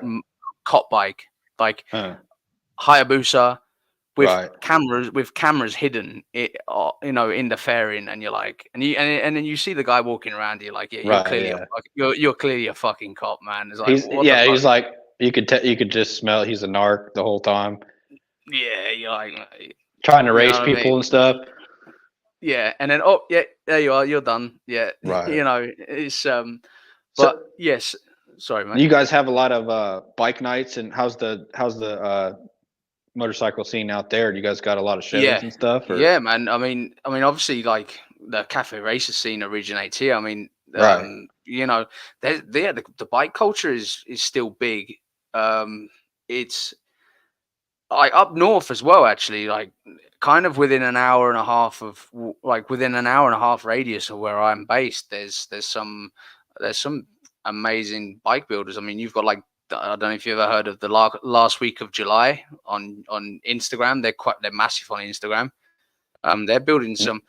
No, I'll have to check them out, Yeah, man. last week of July, mate. I mean, because obviously, like over here, like I don't know what it's the difference from America. Because again, I've never bought anything Harley Davidson, but for the dudes that are building the same stuff you dudes are building, it's harder for the dudes here because there's less of it. You know what I mean? Right. And then the prices are higher. I mean, my friend's got a panhead that he's having built, and engine and gearbox is 15, nearly 20 grand. You know, and that's pound. So again, I don't know the difference between the pound and the US dollar. I think y'all's isn't it y'all's dollar is a little bit more valuable. I think, isn't it higher? I think so. Yeah, like I said, I don't know much about that, but I'm sure the British Something pound like is, that. It's probably pretty close to the same price, you know. Yeah, maybe a couple bucks more or whatever. But yeah, that's why I was asking if you guys were more into Triumph stuff. You know, if you've seen more, do you see a lot of Triumph choppers riding around or? No. Well, I don't. I mean, obviously, again, the weather in the UK is pretty much shit across the board. Right. I mean, I take my hat off to anybody that rides in the shit weather because I don't want to do it. Y'all get a lot of snow? No, we just get a lot of fucking rain. We do get snow. As a matter of fact, we've had snow this week, but it's cold and damp here. That's the thing. It's not like it's just cold. It's cold and damp, you know. And the roads are narrow and angry car drivers and like now in the UK you're allowed to use dash cam footage as legal evidence. So like they're fucking encouraging everyone to snitch on you. You know what I mean? It's yeah. They get upset when you lane split, and you know that's again. Anyone that's listening. I'm only saying my opinion. You know, that's just how I see it. I could be wrong, and also I'm interested to know what everyone else's opinion on what people think about car drivers, because man, I'm a defensive rider. I'm not aggressive at all, man, because it's like, you know, sometimes you got to get around some people that are driving crazy. You got to get away from them. But, you know, if someone's acting crazy on a car and I'm on a bike, dude, I'm just more of a defensive rider. I'm going to slow down. I'll get into like the opposite lane, just get away from them, you know. And I usually try not to be going in a hurry. You know, I want to look cool, going slow, going the speed limit, just cruising on the chopper and enjoying it. You know what I mean? Yeah, man. Yeah, for and sure. You know, but yeah, there's some pretty crazy drivers down here though too. You know what I mean? But I think that's everywhere. I think there's just people that don't know how to drive. Oh, you guys are allowed to carry guns? Oh yeah, it's Florida. Yeah, that's what I mean. That's even worse, man. You got a crazy car driver, and he's just like, and what, and what? You're like, fuck. Yeah. So, yeah, Florida's a very, you know, free. Like I say, like free country. Like the whole country's free, but there's like the southern part of America has a different mindset than the northern part. You know, not that we don't get along, but we just have different values and stuff like that. But anyway, down here, dude, you can conceal carry without a permit as long as you're not a convicted felon, because that's your constitutional right to carry a gun, you know? Yeah. So down here, like even grandma's packing heat at the grocery store, you know what I'm saying? So it's everybody's really nice, dude. You know, I'm sure like you heard of like, you know, Southern charm or whatever, but you know, I make friends and can talk to anybody about whatever. And, you know, usually people are really cool. And, you know, living in Florida, there's a bike night going on pretty much every week. You know, there's there's a bike show every single weekend. And usually the weather, you know, if it's not raining and stuff, you know, it's like perfect weather. So you can go ride all year round. And it's pretty cool, man. Like, I don't know. I'm trying to set up at a show in Daytona for Bike Week, but I don't know what show it's going to be yet. I'm still waiting to hear back from those guys. But so when you say sorry to interrupt you there, mate. So like when you say trying to set up at a show at Daytona, is that because it's that big that there's so many shows? Because like as an Englishman, I think Daytona is a bike event, a single bike event, but that's not the case though, is it? No, like you've got. Do you know what I mean? It's like, all right. So Daytona is a city, bro. So it's like the entire city is all like, you know, there's thousands and thousands of bikes there, dude. and it's like there's like parties and shows going on at like tons of different spots, like all over the place. So you have to like, I'm trying to get into like a couple chopper shows. I've been talking to some people, but some of them are completely full because he was like, yeah, you gotta call me 6 months before, dude, because people already booked up all the spots, to set Wow. up like a booth. But you could always bring your bike into the show. But I want to set up a booth and sell some T-shirts or a set of Yeah, man. handlebars or whatever. So But either how's that? way, How's that working so far? Are you getting somewhere with it? yeah. It's good to do shows, man. It just gets your name out there, and you meet cool people. And like I was saying earlier, I'll be at a Space Coast Chopper show Yeah, um, man. on the 24th, and then the week after that, I'll be in Daytona. I'll definitely be at Willie's Tropical Tattoo. Yeah, that's I'll cool. probably just have my bike there, but the day before, I might do a show somewhere else. But I don't know. I haven't heard back yet, so I'm not sure. So. And like how far's the journey to get to the Daytona Bike Week? For me, it's about a 4 hour because I live on the west coast of Florida. I live on the west coast of Florida, so it's like an hour on Sarasota, so it's south of Tampa Bay. So I live Right. like on the other side of the bay, so it's about a 4 hour drive, you know, and yeah, I mean, I've ridden up there with a couple buddies a couple of times, but these last few times, like I've been bringing like parts and I tow the Triumph. I bring all my tables and parts and all that kind of stuff. So I just trailer the stuff up there, and it's cool though, man. You can Yeah, man. cruise Sounds around town, incredible. and Main Street is like a classic Daytona. You got to check out Main Street. There's just like it's kind of chaotic, man. It really is. It's just like It looks chaotic. It looks thousands of people. incredible. Like, yeah, it's fun, dude. You have a couple beers, and you walk down the main strip or whatever, and uh, and there's like all kinds of different bikes. So it's just not like Harley stuff. You're gonna see the cool Gixxers with the stretch swing arms, and the big wheel bagger stuff, and Yeah. uh, all kinds of stuff, cafe bikes, and then you'll see that's where you see like the most one. I forget who it is. I don't know them, but they turned like their bicycle into a motorcycle, and they ride it Okay. down on Main Street, dude. It's pretty funny, but it looks just like a bike, and then you get up close to it, you're like, that's got pedals on it. So I think I've seen the video. He made it look like a bagger. yeah, Yeah. I've it's seen and the they video, ride it man. down Insane. Main Street and all that kind of stuff. So Yeah, that's and cool, man. they got all the best biker bars there too. It's fun. Like the Broken Spokes, probably my favorite one, because they have a really awesome stage and they have really good bands playing. But then they have like this swing, dude, where they have like all these hot chicks like swinging from the top of the bar and stuff like that on these swings. And then they got a bunch of cool like vendors and I don't know. It's cool, man. You have to look it Yeah, up mate. or whatever. Sounds. But It's. I mean, to be fair, like it's kind of like one of the top shows for anyone that's in the custom scene, even in the UK. Daytona and Sturgis. yeah, I They haven't are made it like. to Sturgis yet, but I need to get out there at least once. It's just for me that's like 2,000 something miles away, north of here. Wow. But yeah, I'll make it up there one of these days. Oh, for sure, man. For sure, you'll be representing your company up there, and that's what I mean. Like you, and I suppose people say the same to me. Like you just got to keep going, staying true to what, and everything speaks for itself eventually. If you're fake and you're full of shit, you're never gonna get past that first little. You might get a little, you know what I mean. But like I say, your Right. work speaks for itself, man. I think if everything was covered in powder coat and chromed up, and it wouldn't justify the skill set in the world. Do you know what I mean?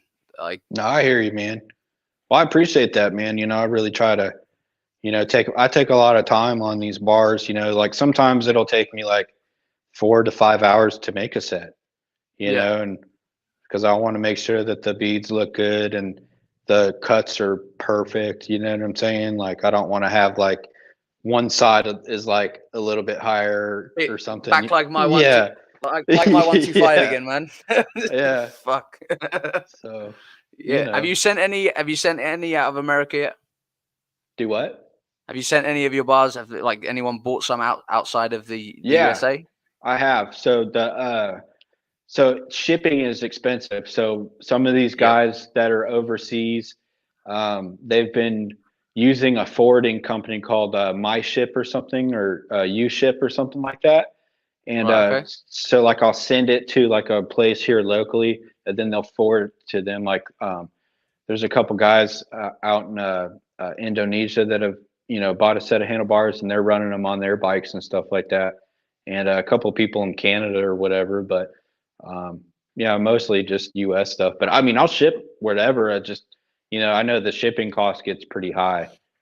Yeah, man. I mean, I've just sent and it's insane. Like, I mean, it's truly like a fucking privilege and an honor to me. But I've just sent a jacket to Phoenix, Arizona, Oh, did ya? and yeah, man, that was like 30 in pounds. It's like about £30, $35 I believe, to send the jacket. And I was absolutely honored and privileged that that Jeff, the guy that bought the jacket, was happy to Yeah, pay the shipping, because it's a lot of money. yeah, It's um and obviously, it's free shipping in the UK, no right, problem at all. But I just can't afford to send it, yeah, to pay for the shipping, because I don't know if you recently saw a video, but I actually do all my printing myself. And I say printing, it's yeah. I was watching your video where you were do you know making what I your own mean? shirt and all that stuff, dude. That's Yeah, cool. yeah, yeah. Yeah, so I got a friend who's got the plotting machine, and hence why I had an idea of how your CAD system works for your laser cutting. So I got a friend Okay. that he's got a plotting machine that cuts the shape. Then I take a whole sheet. So you imagine an A4 piece of paper, for example, and I only need the bit in the middle. I have to pick everything that I don't want off, throw it in the Okay. bin, and then I can apply that to the shirt, and then I can apply the heat. You Nice. know, so it's what they call weaving. So for example, every little gap, you would pick the white bit out. Right. Literally, can you imagine? You know what I mean? I don't know if you've ever Yeah. seen it I, done, but it takes fucking ages. But for me, I again kind of sticking true to what I believe is that the fact that, like, why should a shirt be more than £15? I mean, the average, and this is not knocking companies right. that like this is not aimed at any of the people that I'm fortunate enough to speak to that have clothing companies. What you guys are doing is different. Like, you guys are a clothing company. For me, a content creator, whether it be whatever it is, and I understand why they have to charge what they do, but I just Right. try and not. I'm just, and no disrespect to anybody, I'm just trying not to be that guy, because I'm the guy at the bottom that would love nothing more than to buy one of your shirts, but simply cannot afford it at 50 quid, at £50, for example, right? Right. £30 for a t-shirt. So I'm just Right. trying my hardest, whether it be that I have to only just break even, drive like 80-mile round trip to my friend to get the material, to the clothing provider to get the clothing. If I can at least make a couple of pound profit that goes towards my project of building my shed, enabling me to start building my bikes, which is where I hope to eventually start to make money from YouTube, not from people that are supporting me. Do you know what I Right. mean? I'm not here to line my pockets from people that appreciate what I'm doing. Hence why at one point I plan to monetize the podcast. The podcast will never be monetized, because it then defeats the object of what it stands for. Right. Do you know what I mean? So the way I'm hoping to make money is through YouTube and through any social media advertising. That's nothing to do with the podcast. Right. No, that's cool, man. Because then you like, oh, we're gonna talk about this product or whatever, and That's pause it. it and stuff, I don't want to be that guy. I mean, and again, not knocking anyone that is that guy. I respect everybody on any level, but I don't want to be that guy. I think that people appreciate the fact that the podcast is what it is. I've been asked off air and in private messages, like, what are you looking to get from the podcast? And my answer is, I've already got it. And they're like, well, what do you mean? I was like, well, I'm never going to, at the moment, my current situation is I'm never going to get to go to Florida. And now here I am, chatting, shooting chatting Yeah. cool Right. shit with you. And, and if people are listening, great. And I mean, I say to anybody, like, if you're hoping to get on my podcast and get a massive reaction in following and customers, I'm not the guy to sit with. I hope to be that guy that's going to enable you to move forward and become more discovered. Right. But I'm not going to chat shit and say, oh yeah, Drew, jump on my podcast. I mean, you can admit it.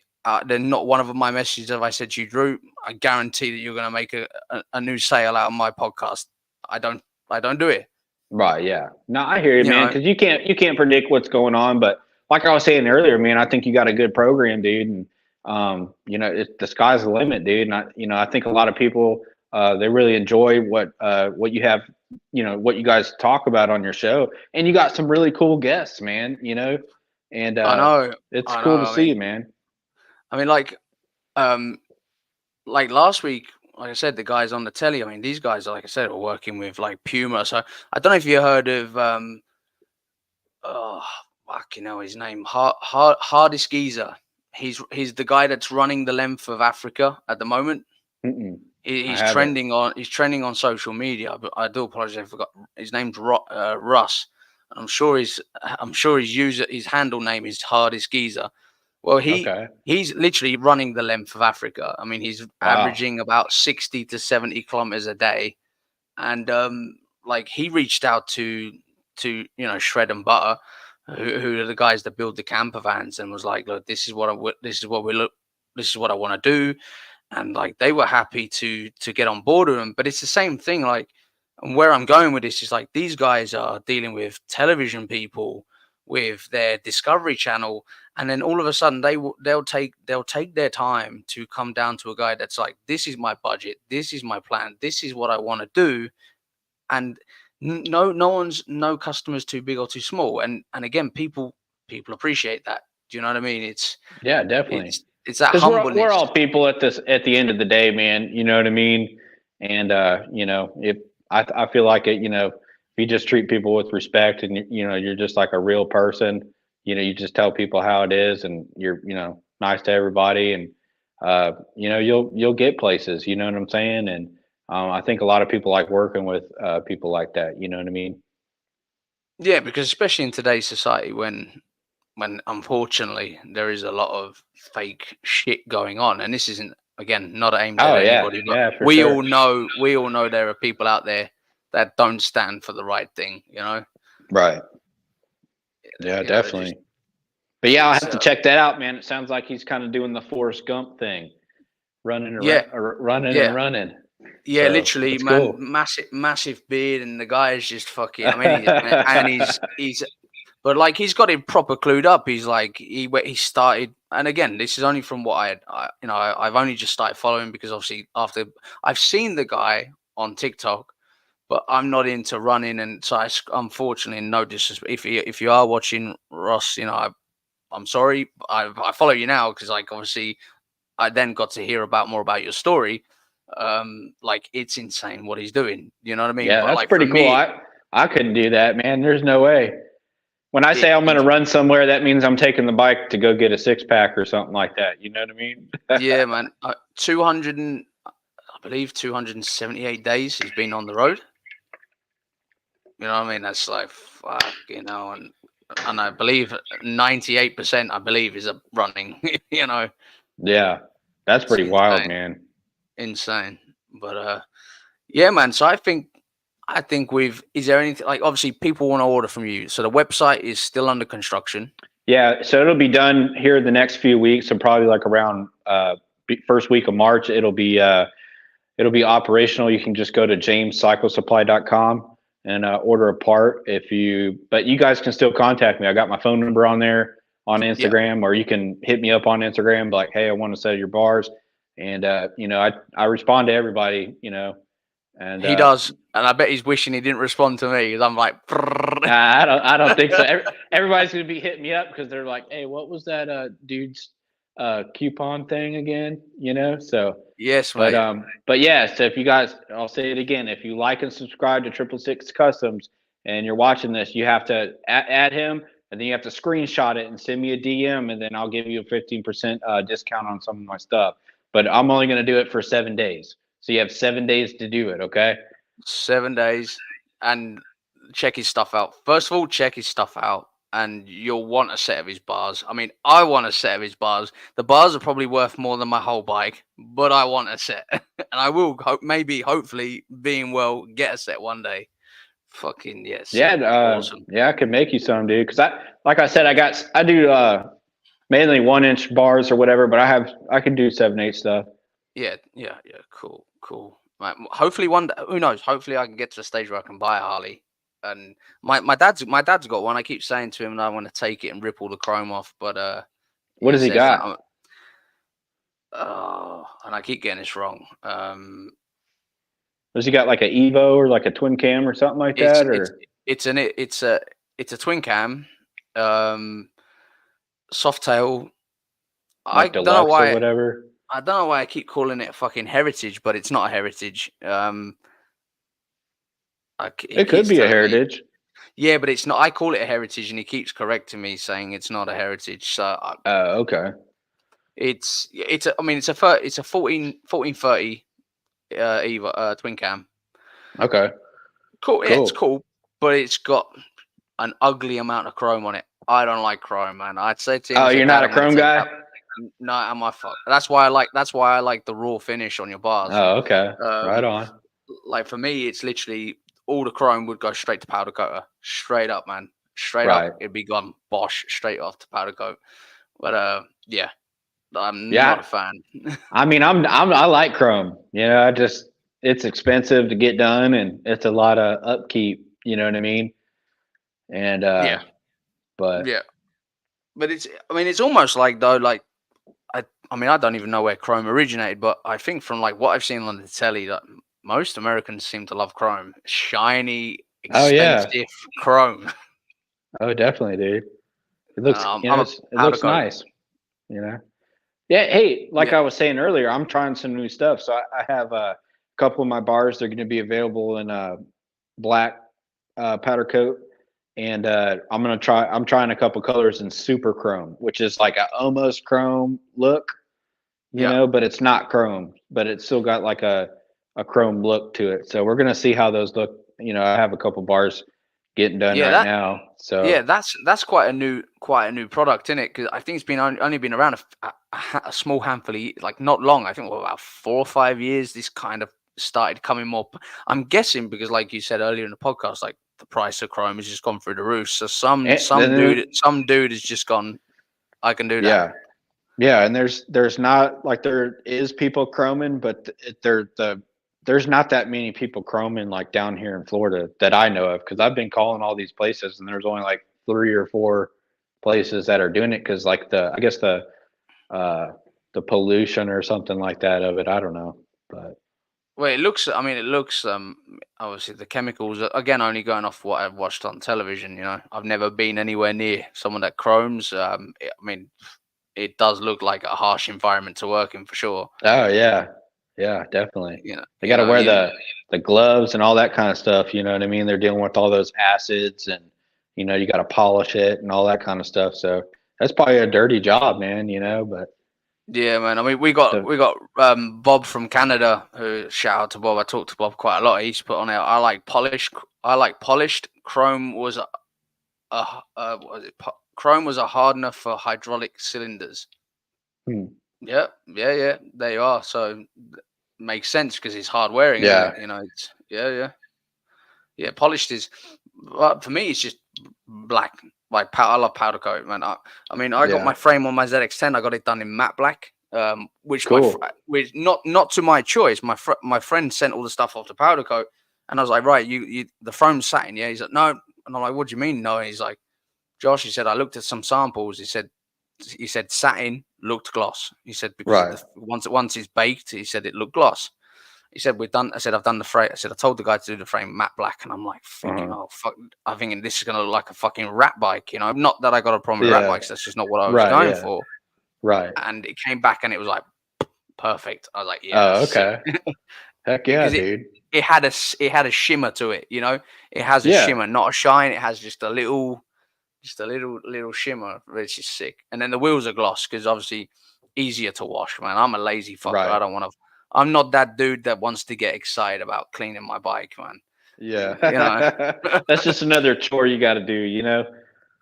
And you got to try to fit that in when we call it the honey-do list, when your wife is giving you all the stuff you got to do around the house, you know? oh mate, So, my missus, like I said to my missus once, I said, look, I said I don't even need to cheat on you. She says, why? I said, because there's about 16 versions of you. You know, that's funny, dude. if Well, fuck, you don't mate, want to. Well, you don't want to make her mad too much, because then you'll be stuck in the doghouse, brother. yeah. Yeah, when she starts cleaning, mate, she reminds me of the fucking exorcisms. I swear she can climb walls backwards when she's cleaning. Oh yeah. She's fucking angry. I mean, my flat is really clean, so I'm certainly not complaining about the condition of it. I'm very lucky that she looks after it. Oh But yeah. yeah, psycho, mate, when she's cleaning. But That's yeah, funny. she'll be sick. Oh, and I'll tell her all this after. She'll be like, "Why are you saying this? Why are you saying this on a podcast where everyone can hear it?" I'm like, we're just joking around, because it's like that at everybody's house behind the scenes. You know what I'm saying? So, but I'm in so charge what? when she's not here. Oh yeah, I'm in charge when she's not here. yeah, yeah. That's You know, funny, dude. I try and tell the Uh, goldfish what to do, and even that fucking ignores me. oh yeah, that's funny. But So, like, do mate, you try to get like your whole family involved in motorcycles and stuff? Like, um, you get your kids on the around the bikes and no, all that kind of I stuff, mean, or so like my kids, I think they're more interested in like they like my bike because obviously they see me build it, but I don't necessarily know if they're really into bikes. But to be honest, I don't want to push them because if they're into it, it's awesome. I mean, I'm definitely pushing to make them part of this whole podcast thing because the plan is kind of like you is to go on the road, and obviously I'm going to have a booth set up at some shows this year because I think that like obviously coming to selling clothing, pictures don't do it any justice for me. I just think right? that Yeah, I think that when looking at the stuff and that, and kind of there's that whole element of face to face, and so in that respect, I want to get my kids involved a lot more. I'm hoping to kind of get a little van,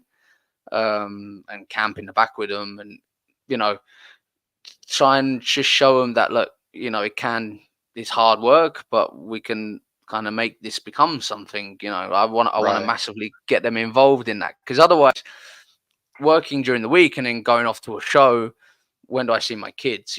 So right. Yeah, do you know what I mean? It's just trying to. It's hard work, mate. Hard work balancing home life, trying to create a social media thing. I admire people that can do it. I'm starting to learn that like the level of your success is kind of what you can handle in stress. yeah. Because whether that's I could that's see that. do you know what I mean?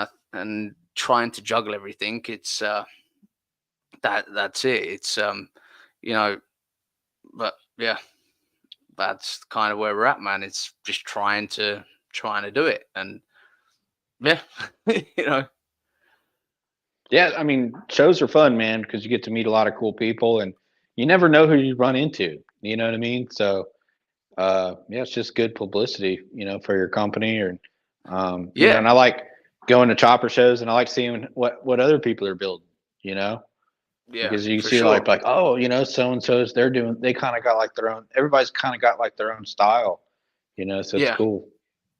yeah. So I think like I don't know if you've seen that I started to push like what the followers build section. So basically, just really promoting people that want to follow the page, promote, and again, trying to kind of like be the guy that's helping push the small shed builder that's almost a bit nervous of putting out his project, Right, and noticing that there seems to be the whole picture of before and after. Well, everybody knows that the middle bit is the bit that counts. The time and right, the hours and the money and the endless sleepless nights. That's the bit that most of us actually want to see. You know, right. Yeah, so that's kind of like why I'm trying to push this section, and I'm calling the followers build is to show the pictures of what everyone's doing in the middle, the right, cutting the stuff up, and trying to say like obviously, for example. me being someone that's learning to melt bits of metal together, putting my worlds next to yours realistically is just stupid to do. However, the technical and this is where I'm not very good at explaining it. Like the end result is you've got two pieces of metal glued together, right? Mm. Again, I'm not comparing my worlds to yours, but what I'm saying is fundamentally we've set out to do the same thing. So why shouldn't I be proud of representing what I'm doing in my shed for myself? I'm not claiming to be Right. a pro builder or a pro fabricator. I'm claiming to be equally as passionate about the culture that we're both in. And why shouldn't there be a gap somewhere on social media that someone wants to appreciate what both of them guys have done? Do you not? I No, apologize, I but hear not you, me. dude. Do you know what I mean? No, I get what you're saying, dude. And yeah, the way I think about it, dude, is like if you're always going to compare yourself to somebody else, you're never going to be happy with your own stuff. You know what I mean? Yeah. So dude, I always tell them I'm not even in competition with anybody. I'm only in competition with myself. You know what I mean? I can see like what other people are doing and be like, hey, that's cool. But when you're doing your own stuff, like if you start comparing yourself to other people, you can't do that. Because everybody's got their own gifts and skills and stuff like that they were created to do, or learn over time and stuff like that. And that's what I always say. Like I'm only in competition with myself. I Yeah. like to just like, okay, how do I push myself to make something better that I know I can make? And I just kind of put the blinders on. I don't really worry about what other people are doing because it doesn't Yeah. matter. But there will be so many people that will be like, and obviously I'm not saying there's a lot of it, but obviously like people have cracked the joke of, oh, you're only riding a 125 that can only do 50. It's still a bike. Do you know what I mean? And it's like Right. Yeah. there are so many people that would be proud of cutting their back mudguard off their 125 and almost feel somewhat nervous to Well, to here's the show thing, that. though. Do you know what I mean? Yeah, but here's the thing. So the people that are talking all the trash, where's their bike at? Yeah. Where's you know what I'm saying? So like we're like most it's just there's they call it trolling. It's just Yeah. people Yeah. keyboard they got nothing better to do because it's like, Keyboard okay, well, keyboard where's your warriors. stuff, dude? Yeah. Let's see what you're doing or whatever. But that I mean that never happens. Yeah, yeah, true. But Like even Bob saying like what other people think about me is none of my business, and yeah, that's it. it's but yeah, there's a lot of good things about social media and there's a lot of negative things too. You know what I mean? I've been Like really lucky. I've been really so, really lucky. I've had a couple of people chat. I mean, for me, and I've said it a few times. It's a poor excuse, but it's a valid excuse for me. I left English school at the age of 9. I only did 4 years schooling here, so my spelling is pretty shit. And I've had some really cool people like drop me a comment saying, "Look, Josh, like 100% meant with love that your spelling's a bit shit." And like my response to them is like, "Look, I appreciate you, I get you, thank you very much, but I don't give a fuck." And they're right, almost like, "What do you mean?" I'm like, "Because that's not who I am. If I start right, focusing on my spelling mistakes, as daft as it makes me look, and I know it makes me look stupid, but then that's not truly me. I'm trying to find a balance of giving everybody that sees me on a camera or on social media the true me, because like the truth behind me is that I am a guy that's, believe it or not, really fucking nervous in front of a camera. I'm able to sit and talk here with you like this because I just see you on the other camera. You know what I right, mean? yeah, I'm very lucky that like Bob and a couple of the people that I've been able to somewhat become internet friends with, that treat that fucking giving me their support and their time and following me and interacting on the podcast. I appreciate everybody, but I still struggle with like putting my face in the camera. So I think, well, how can I pretend to be somebody else if I don't actually give a fuck? right, It's yeah. it's It hard. Like doesn't. I Yeah, find it's like you're acting or something like that. that's it, man. And I mean, for me, that it's big enough. It's a big enough accomplishment to put my face in the front of a camera. So my spelling isn't great, and that's it. And that, to be honest, that is actually the only fucking trolling I've had. Hey, Again, well, been really lucky. I've only had like maybe 2 or 3 cases. right. So again, I can't even complain. But that literally is the only trolling.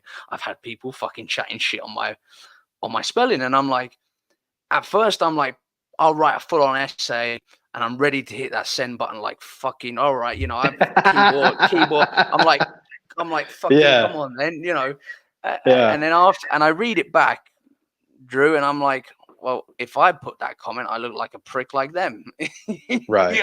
So I just delete it, and then I feel good. Yeah, that's funny. That's funny, dude. Because sometimes I'll do that. Like, yeah, people. I don't know. I guess I get, but because like I'll send somebody a price. I'm like, hey, that's the best thing I can do. And then they'll be like, well, can you do it out of this for a little bit cheaper? And I'm like, and then I just go, well, I can't. I just can't do it. This is what I do. Yeah, You know what I mean? And then or I'll think like, if you can get it cheaper somewhere else, go there or something. But I never say that to anybody, yeah, But yeah. Because I mean, and that's like one of the first things I think I asked you was like, it must be nervous knowing, because fundamentally, obviously, if a frame cracks, you're still fucked. But nevertheless, the brain, the first place it's going to control mm, a bike, as any of us know that ride bikes, the fucking hands, accelerator, brake, or whatever it is. So the fact that what you are mainly specializing in at the moment is the handlebars. Like, right, okay, you want a cheaper set of bars, go on eBay or go on AliExpress or whatever the fucking Chinese site is, buy a set of tin Coca-Cola made bars, stick them on a fucking fast Harley or a heavy bobber chopper, and good right, luck to you. Like, I'm yeah, building you a set of bars that's what yeah. I my product mean, is in control of your life. right. Yeah, and well, another thing I think my stuff's priced pretty fairly because I'm using like really high grade materials and it's 120 wall stainless steel tubing, so that's really thick wall tubing. It's not really thin, so it's quality material. You know what I mean? So Yeah, yeah, and again, like, obviously, like, Bob's built some BSAs. I mean, he's had some front page features it all the way from Canada to the nice. UK. So like, anybody that's fucking built something at any level will know that when they look at a picture of your set of handlebars, they know that your stuff is fucking on point. You know what I mean? You can just see it. Yeah. You Well, I know, appreciate that. That's why I like doing shows too. So, because if you take pictures and stuff on like Instagram or whatever, it's different when you got them in your hands and you're like, yeah, I like these, or it'll look cool on my bike or whatever. And, you know, yeah, mate, for sure, man, and yeah. So, mate, I think obviously, again, people want to get hold of you. It's Facebook. Your Instagram page yeah, is Instagram, James Cycle Supply. James Cycle Supply, and the website should be ready again in the next couple of weeks. And obviously, they can Yep. order parts through the DM. They can obviously pick Yeah, a you picture. just have to contact me directly until the website's back up. Yeah, So, man. Yeah, that's cool as hell, man. That's cool as hell. So I think if there's anything else you wanna cover, mate, I think we fucking put the world to I'm right. yeah, I appreciate you having me on your program, man. That was really fun. And, Mate, uh, it's an honor. I we'll have to do it appreciate again everybody. sometime. For sure, mate. For sure. You'll have to ring me when you're at Daytona Bike Week. You'll have to video call me, like, because you've got your phone, and we were like, right, we're tuning in. We've got Court, we got Drew, Yeah, representing Drew. sure. He's walking the strip. you know, Yeah, yeah. I'll yeah, I'll like just the weather reporter. Like the weather yeah, reporter on the yeah. news, coming live from. I'll do a live thing or something like that. And especially at Willie's Tropical Tattoo, that's probably really that's like the one of the first like real deal chopper shows here in Florida. And man, everybody goes, man. It's like all the cool bikes that you see in the magazines and all the top builders and stuff like that. Everybody gets there and hangs out and listens to music, throw back a couple cold ones. It's a good time. Yeah, man. I mean, have you been to any of like the Mama Tried and No, I haven't. I no? have a couple. I have a friend that's going out there, a couple days from now or whatever. But yeah, that's all the way up in like Milwaukee and stuff like that. So I haven't Yeah, made it out there or Born Free or anything. I haven't been out west. yeah. Um, Because Born 3 is like next level again, isn't it? It's like, that's insane as well, man. Yeah, I'd like to go one of these days. It's just that's on the opposite side of the country, and it would be a long flight and stuff like that. But Yeah. yeah, one of these days, I'll make it out there. Yeah, man. Yeah, that sounds insane, man. And I will hold you to this Daytona Bike Week. You know that, Nah, right? yeah, I will, dude. I, Yeah, I will. because I'm gonna be I'll be filming stuff for like my YouTube stuff because every now and again, I do a little bit of YouTube, but I don't take it like that serious. It's just mainly just for fun or whatever. But yeah, I'll get some shots of all the bikes and stuff like that, and I'll send you a message or whatever. Yeah, man. That'd be awesome. That will be awesome. So again, mate, I want to thank you massively for taking the time to sit down with me. I don't even know how long we've actually been on. I know it's a good hour and a half. I think. Yeah, something like that. Yeah. It's You saying know, and almost 2 hours, an hour and 50 really, minutes. really, I know we were on for like 10 minutes or so, 10, 15 minutes beforehand. And for some reason my computer's like jammed half the screen. So usually I see how many people are watching and like how long we've been on, but I can literally only just see like I can only see half the screen. So I can just see us and that's it. Oh I can't yeah. see anything above it. Hey, man, I was just happy that you invited me, man. I really appreciate that. And anybody watching, definitely like and subscribe. This is a great program, podcast to Thanks, be mate. on. Thank you. And yeah, No, that's it, mate. And like I said, obviously, every time I see you pop up some new stuff, you see, I just want to share everyone's stuff, man. No, nobody even asked me. I had nobody ask me to share anything, and everybody, and I love it. Everyone says thank you. Everyone's like, oh, thanks, man. Thanks for sharing my stuff, and like, yeah, and man. because the way I look at it is like I'm just a small dude with a few hundred followers, and the fact that somebody that has 20, 30, 40,000 followers that's obviously clearly inundated with inboxing and inboxes and with their business that takes time just to say thank you. Like that's cool Right. for me.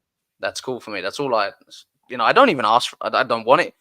But if someone does take the time to say thank you, that's all I need. It's like, thanks, man. I appreciate you Yeah, right. appreciating what I'm doing. Yeah, it's sick, dude. Like you were saying, we're all in it together, brother. You That's know, it.